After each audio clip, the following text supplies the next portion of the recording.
So this next section is going to get into perhaps one of my favorite features found within Microsoft Excel. We're going to discuss pivot tables. Now, before we jump in and start to get our hands dirty and start to develop pivot tables within Excel, I want to talk about what is a pivot table. What is the purpose? Really just get an understanding, and I'll make this quick, an understanding of pivot tables themselves and why I think they are such a cool and effective tool within Excel. Take a look. Open in front of you, I've got our standard exercise file, which once again is a part of lecture number 2. Download it, open it up, you can follow along with me. Now, I'm on a worksheet, it's the last one in the workbook, called sales data.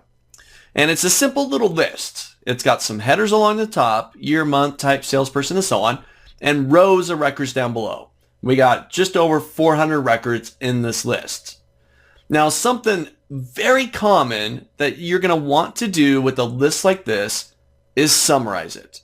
Because right now, this list is details. It's showing me details of each sale that's taken place.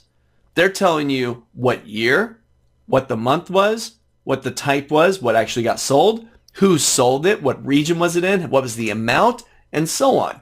You got details, 400 plus detailed records of all the sales.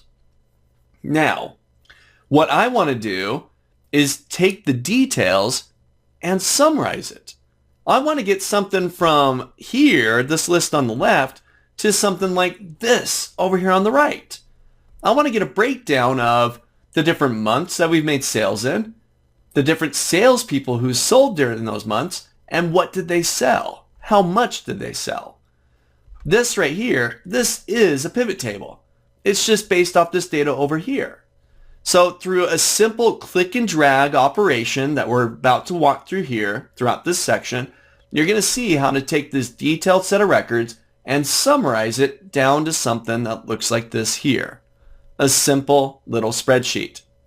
Now, a pivot table, when you start creating one, has 4 different sections that you can put content into.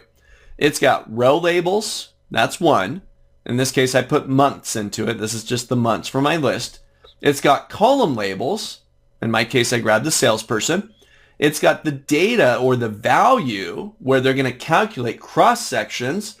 Hey, for the month of January, Bishop sold this much. And this is where I grab sales from. And it's got a fourth spot. If I click into here, it's got a section called filters, which I'm not currently using. Okay, but you can also filter within a pivot table using the filter section. So this is really big picture here, but the idea is to go from detailed lists down to a summarized little spreadsheet. Something with row labels, column labels, and values, and with an optional filter included inside of the pivot table. So we're going to try this out. We're going to go step by step through creating the pivot table and get into some other features of developing additional options within your pivot table. So let's take a look.